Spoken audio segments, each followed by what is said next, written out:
Video like जरूर कर लीजिए और ऐसे वीडियो लगातार फ्री में पाने के लिए चैनल को तुरंत सब्सक्राइब कर लीजिए और बेल आइकन को जरूर टैप कर लीजिए ताकि आगे भी सारे वीडियो आपको मिलते रहे। यूट्यूब में फॉलो करते हैं तो प्लीज ये वाला फ्री टेलीग्राम चैनल जरूर ज्वाइन कर लीजिएगा। सारे नोटिफिकेशन सारे अपडेट यहीं पे आते हैं, ध्यान रखिए। नमस्कार दोस्तों आज से एक नया इनिशिएटिव इस चैनल पे आपके लिए मैं ले आया हूँ, डेली करंट अफेयर्स। ठीक है, डेली करंट अफेयर्स के एमसीक्यूज के फॉर्म में और स्टैटिक जी के पूरे यूपीपीएससी बीपीएससी या जिस भी एग्जाम को आप देंगे भारत के, सब में ये आपके काम आएगा। डिटेल एनालिसिस के साथ डेली रात को 9 बजे ये आपको मिलेगा, रात को 9 बजे। ठीक है, SCS में लाइव मिलता ही है आपको, यहाँ पे भी आपको रात को 9 बजे ये मिलेगा। ठीक है, तो अगर आप लोग डेली इसको फॉलो करेंगे तो मज़ा आ जाएगी आपको। करंट का जो आप लोग ये करते हो ना कि जब एडमिट कार्ड आता है तब करंट अफेयर्स पढ़ना चालू करते हो, फिर क्या होती दिक्कत होती है। ऐसे क्या है, 20 से 25 30 सवाल तक करंट के आते हैं, वो सब स्टडी फॉर सिविल सर्विसेज के ही करंट अफेयर से आपको मिलते हैं। आप चाहे पिछले 5-6 साल से मिला लीजिए पेपर, सब आपको SCS करंट अफेयर मिलेगा। बड़े बड़े टॉपर सब यहीं से पढ़ते हैं। ठीक है, तो बिना देरी के आइए इसको शुरू करते हैं। और हमारे पेड बैचेस भी चल रहे हैं, ये सब आपको वहाँ पे दिया जाता है। MCQ, मंथली करंट अफेयर्स, पूरा कंटेंट, टेस्ट, क्विज पूरा पढ़ते हुए आप 2026 की प्री मेंस की तैयारी, आरओ की, BEO की, आरओ का मेंस का कंप्लीट बैच चल रहा है, ज्वाइन कर सकते हो। आप BEO की तैयारी कर सकते हो, APO की है ना, 72 BPSC की, सारे गवर्नमेंट एग्जाम की तैयारी आप एक ही जगह से कर सकते हैं। ठीक है, चलिए तो सबसे पहला प्रश्न है आपके सामने स्क्रीन पे। कोशिश करिए इनको पहले अच्छे से पढ़िए आप, ठीक है ना, फिर मैं आपको इसको लिंक कराऊंगा क्या क्या सवाल बन सकता है। जैसे पहला सवाल है, कह रहा है एक नेस्ट है, जो नेस्ट क्या है, national tribal student education society, या हिंदी में कहें तो राष्ट्रीय आदिवासी छात्र शिक्षा सोसाइटी। ठीक है, इसने क्या करा है, एकलव्य आदर्श आवासीय जो विद्यालय है, नहीं जो शेड्यूल ट्राइब वालों के लिए है, एकलव्य मॉडल रेसिडेंशियल स्कूल, इन्होंने क्या करा है, 1 से 15 नवंबर 2025 तक जनजाति गौरवर्ष पखवाड़ा मनाएंगे, इन लोग ने कहा है। ठीक, जनजाति गौरवर्ष पखवाड़ा, पहली स्टेटमेंट। दूसरा, विज्ञान एवं प्रौद्योगिकी विभाग, यानी जो आपका DST है, department of science and tech, इसने करा है, प्रौद्योगिकी बोर्ड ने Messrs Westech power management private limited, कौन, MS Westech power management private limited. दूसरा है पुणे, महाराष्ट्र की ओर से स्वदेशी सुपर कैपेसिटर ऊर्जा भंडारण सिस्टम के लिए सहयोग को मंजूरी दे दी। ठीक है, कौन सा यहाँ पे सही होगा, ये 2 नवंबर का करंट अफेयर्स है, ये 2 नवंबर का। ठीक है, डेली आपको मिलेगा, तो यहाँ पे आपको कौन सा सही दिखेगा। पहली चीज़ यहाँ पे आप देखेंगे दोनों स्टेटमेंट करेक्ट है। अब बात आती है इसकी स्टैटिक पोर्शन में, तो सबसे पहले जो आपका जनजाति गौरव वर्ष है, इससे सवाल क्या क्या बन सकता है ये देख लीजिए। जनजाति गौरव वर्ष जो है ये 15 नवंबर को मनाया जाता है। जनजाति गौरव वर्ष क्यों मनाया जाता है भाई, क्योंकि 15 नवंबर को ही बिरसा मुंडा जो थे, बिरसा मुंडा जिनको धरती आबा भी बोला जाता है, क्या बोला जाता है, धरती आबा बोला जाता है बिरसा मुंडा को, इनका जन्म हुआ था 15 नवंबर 1875 को।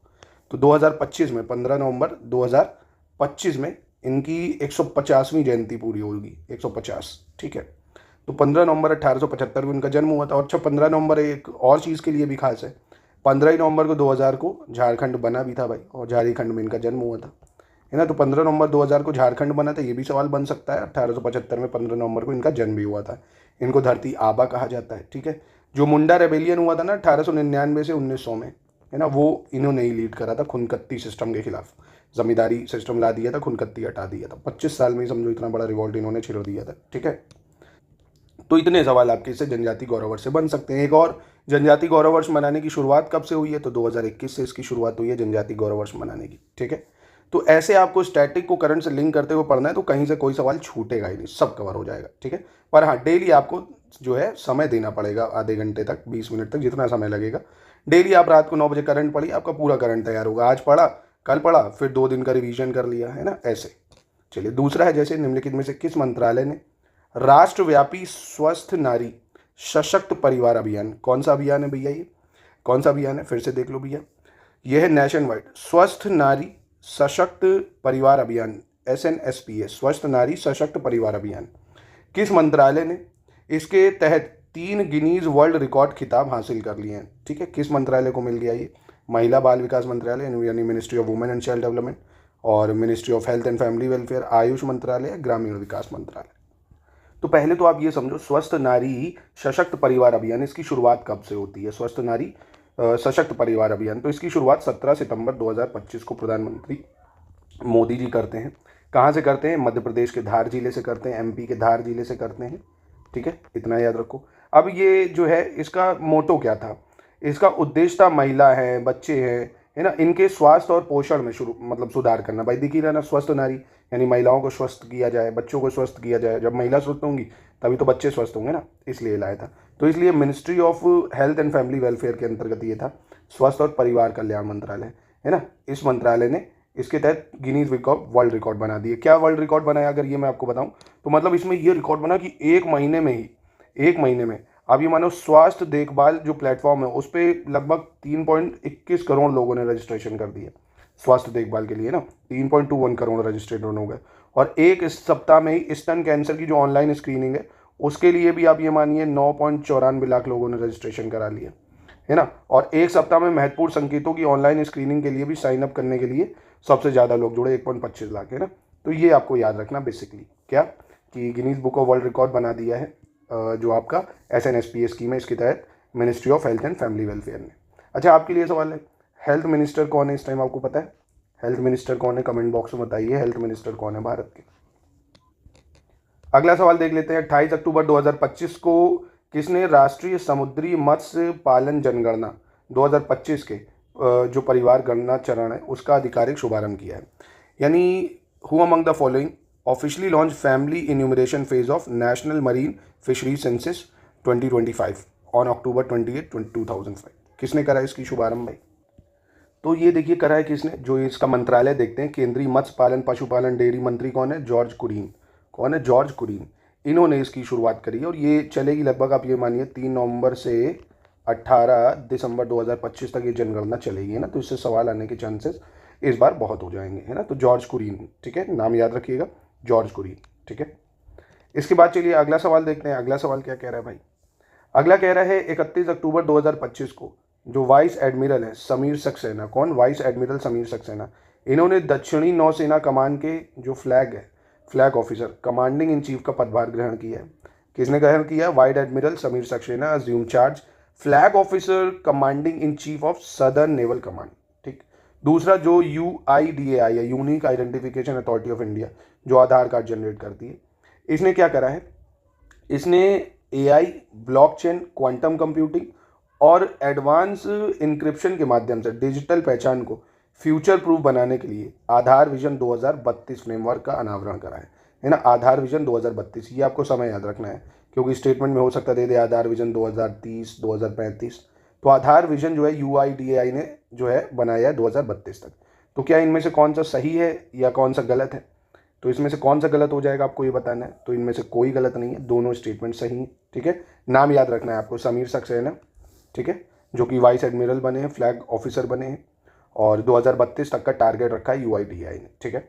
चलिए आगे बढ़ते हैं हम लोग, क्वेश्चन नंबर 5 पे आ जाते हैं।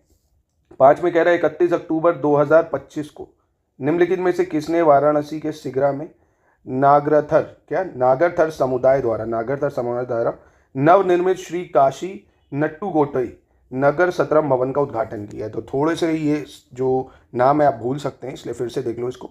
किसने इनॉग्रेट करा है? न्यूली कंस्ट्रक्टेड श्री काशी नट्टू कोटई नागरा सत्रम भवन। क्या है? काशी नट्टू कोटई नागरा सत्रम भवन, जो कि बनाया गया है by the Nagarathar community in Sigra Varanasi. तो ऐसे भी पूछ सकता है ये नट्टू कोतई कहाँ पे है भैया? तो वाराणसी में है। उद्घाटन किसने करा है भैया इसका? तो ये करा CP राधाकृष्णन ने। किसने करा है? CP राधाकृष्णन जी ने इसका उद्घाटन करा है। और है कहाँ ये? नागरथर समुदाय के द्वारा जो नट्टू कोटई नगर सत्रम बना है वाराणसी में, ठीक है। किसने उद्घाटन करा? CP राधाकृष्णन ने। याद हो गया होगा आपको। अगला सवाल देखते हैं, ये इंपॉर्टेंट अपॉइंटमेंट्स हैं ना, कौन क्या बना है। जैसे राजकुमार अरोड़ा जी हैं, vice admiral B Shiv Kumar हैं, वाइस एडमिरल गुरचरण सिंह और श्री विश्वजीत सहाय। किसको किस पद पे डेजिग्नेट किया गया है, ये सवाल पूछ रहे हैं। जैसे राजकुमार अरोड़ा जी हैं, ये बने हैं भैया डिफेंस सर्विस में वित्तीय सलाहकार। राजकुमार अरोड़ा जी क्या बने हैं? वित्तीय सलाहकार या फाइनेंशियल एडवाइजर बने हैं डिफेंस सेक्रेटरी में। Vice admiral B Shiv Kumar की बात करें तो ये 40वें चीफ जो है मटेरियल बने। कौन बने? 40वें चीफ मार्शल बने। 40वें चीफ मार्शल कह सकते हो आप। और वाइस एडमिरल गुरचरण सिंह की बात करें, वाइस एडमिरल गुरचरण सिंह ये भारतीय नौसेना के कार्मिक प्रमुख बन गए हैं। क्या बन गए हैं? Chief of personal of Indian navy, यानी भारतीय नौसेना के कार्मिक प्रमुख। विश्वजीत सहाय की बात करें अगर तो ये रक्षा महालेख नियंत्रक बन गए। विश्वजीत सहाय बन गए कंट्रोलर जनरल ऑफ डिफेंस, ठीक है। तो यहाँ पे ऑप्शन ए हो जाएगा आपका।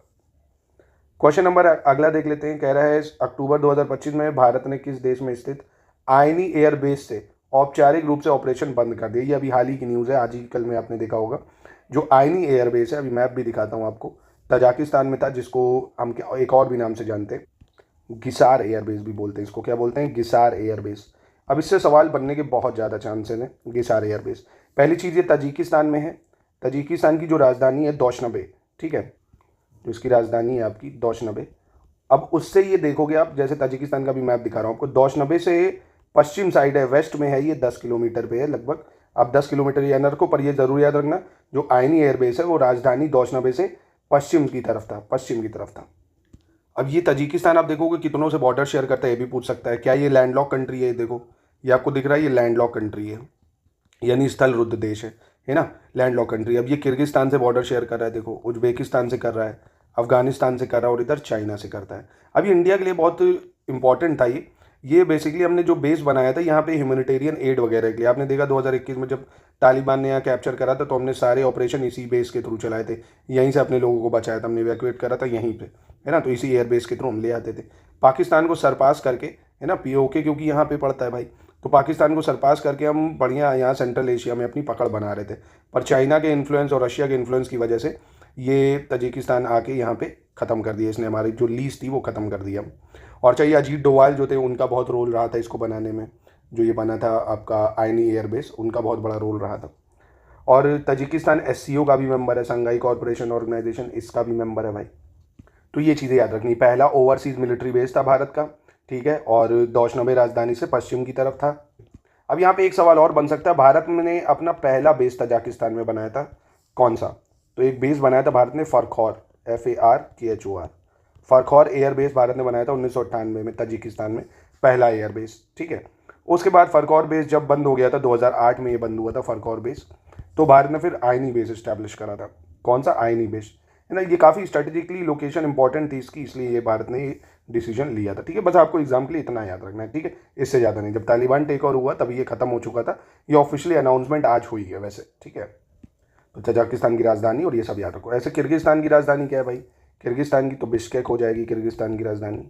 और उज्बेकिस्तान की राजधानी क्या है? ताशकंद हो जाएगी। उज्बेकिस्तान की राजधानी क्या है? ताशकंद हो जाएगी। अफगानिस्तान की काबुल पता ही है आपको।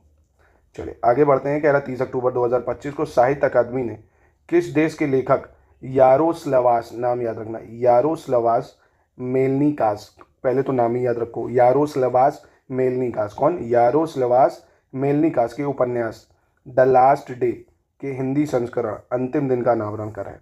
तो कई सारे क्वेश्चन बनेंगे यहाँ से। तो सबसे पहले ये याद रखो, द लास्ट डे एक नॉवेल है भाई, ठीक है, जिसके ऑथर कौन है? यारोस्लावास। यारोस्लावास इतना भी याद रख लोगे तो भी ठीक है। यारोस्लावास द लास्ट डे के ऑथर है, ठीक है। ये कौन से देश के हैं जिनके नॉवल को हिंदी में जो है कन्वर्ट किया जा रहा है, हिंदी संस्करण तैयार किया जा रहा है?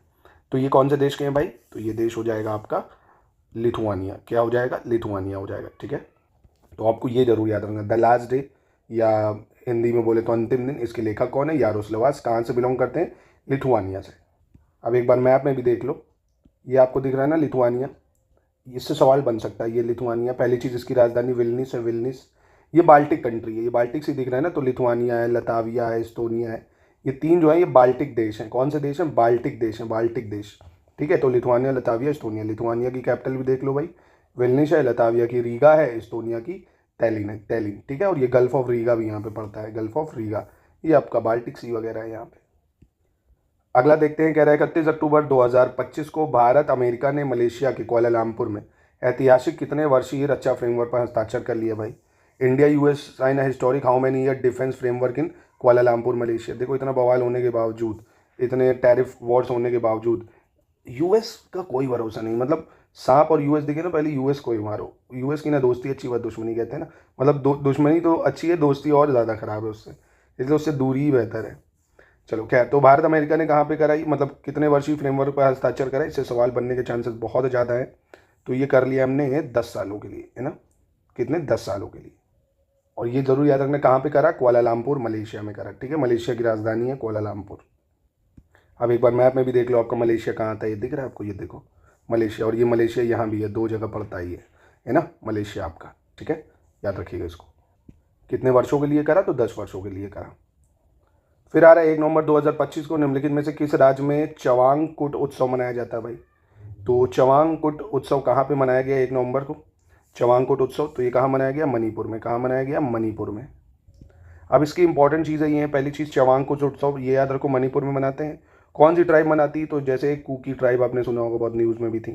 कुकी है, चिन है और मीज़ो जनजाति, कुकी, चिन और मीज़ो जनजाति ये मनाती है। एक तरह से ये जो शरद ऋतु आती है ना, शरद ऋतु में जो फसल का त्यौहार होता है एक तरह से, शरद ऋतु में फसल उत्सव एक तरह से मनाते हैं, फसल उत्सव है ना, तो एग्रीकल्चर से संबंधित है, इसलिए इंपॉर्टेंट हो जाएगा आपका। ठीक है, तो 1 नवंबर को चवांगकुट उत्सव कहाँ मनाया गया भाई? चवांगकुट उत्सव आपका मणिपुर हो जाएगा। ठीक है, याद रखना। तो ये शानदार आज का सेशन था, आपको मज़ा आया होगा। ऐसे आपको डेली करंट अफेयर्स मिलेगा दोस्तों, स्टैटिक प्लस करंट के मोस्ट इंपॉर्टेंट सवाल है। ऐसे ही आप हमारे पेड ग्रुप में भी ज्वाइन करिए, आपको सारी चीज़ें हम प्रोवाइड कराएंगे और लगातार इस इनिशिएटिव को रात को 9 बजे मिलेगा, डेली रात को 9 बजे फॉलो करिए इसको। ठीक है, बाकी नंबर पर कॉन्टैक्ट कर सकते हैं आप हमसे जुड़ने के लिए।